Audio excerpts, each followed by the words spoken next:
violation des droits, la destruction des biens publics et privés en cours en République de Guinée.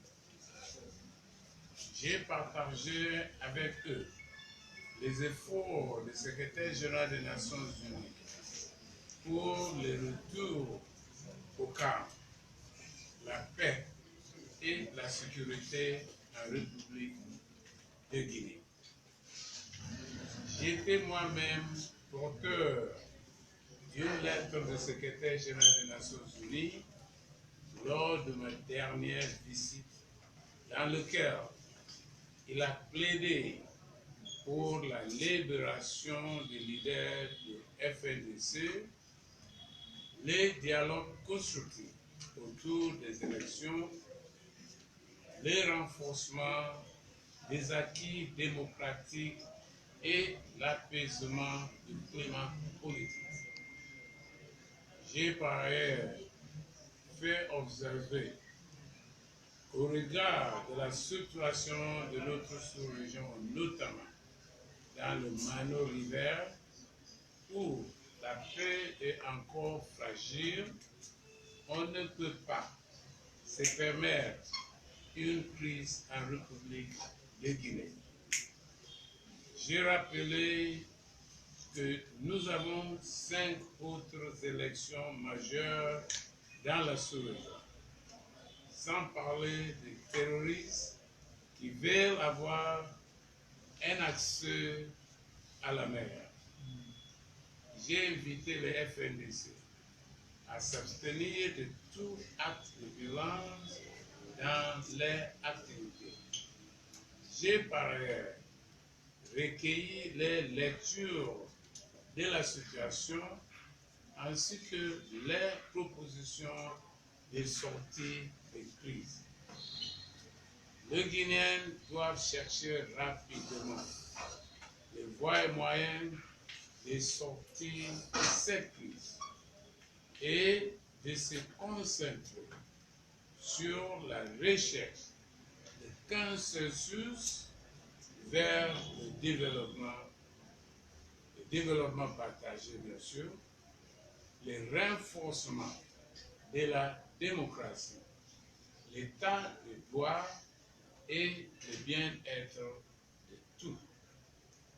Les Nations Unies et la communauté internationale réaffirment toute leur disponibilité à accompagner la République de Guinée dans cette voie. Et je vous remercie. Merci.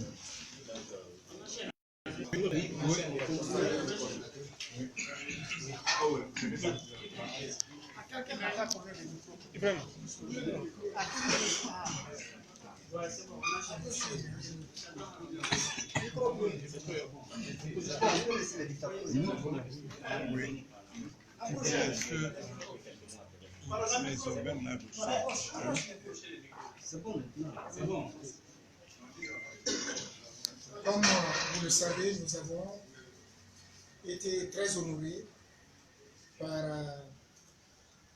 la présence dans nos locaux de la mission onusienne qui séjourne actuellement dans notre pays dans le cadre de la crise sociopolitique née de la volonté du président Alpha Condé de rester à la présidence à vie. Nous avons donc remercié l'ONU, le système des Nations Unies, mais toute la communauté internationale, pour sa mobilisation en faveur de notre pays et nous les avons interpellés à remonter un peu plus dans la diplomatie pour envisager désormais des sanctions contre ceux qui veulent mettre en péril la sécurité et la stabilité en Guinée et dans la sous-région. Vous savez très bien, et chacun le sait, on l'a expliqué à son Excellence M. Mohamed Chambaz, la gravité de la situation et les tendances qu'elles sont en train de prendre aujourd'hui. Et nous avons donc remis en main propre un courrier à l'adresse du secrétaire général, en nous excusant bien sûr parce que ce n'est pas la voie normale, mais c'est pour dire combien le peuple de Guinée est soucié aujourd'hui de la dictature qui est en train de s'installer et des conséquences possibles de cette situation pour notre pays et pour la sous-région. Nous allons d'ailleurs faire suivre la lettre là par un extrait de vidéo de certains propos, certains actes de violence, certains actes d'atteinte aux droits de l'homme, pour que la lettre puisse être, encore une fois, soutenue par des éléments tangibles avec des acteurs connus ici, qui ne surfent aujourd'hui que sur la psychose pour que le peuple réfléchisse.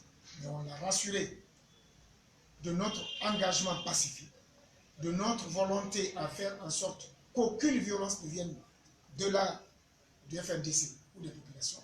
D'ailleurs, pouvait-il en être autrement? Nous n'avons ni armes, ni munitions, absolument rien. Nous n'avons que notre mobilisation et la volonté de voir la démocratie se renforcer dans notre pays. Et on les a exhortés aux sanctions, aussi bien contre l'État que contre les promoteurs de ce projet-là, pour faire en sorte qu'on puisse fléchir la position du président de la République et favoriser vraiment l'ancrage de la démocratie dans notre pays, parce que c'est ce qui peut être le socle de la stabilité et de la sécurité de la nation. Et on les a remerciés, on leur a dit qu'on est à leur disposition à tout moment. En tout cas, nous sommes ouverts, nous sommes pour la paix, et c'est la paix que nous cultivons, malgré toutes les violences dont nous sommes victimes. Et on leur a fait savoir cela. Voilà ce qu'on s'est dit. Encore une fois, merci.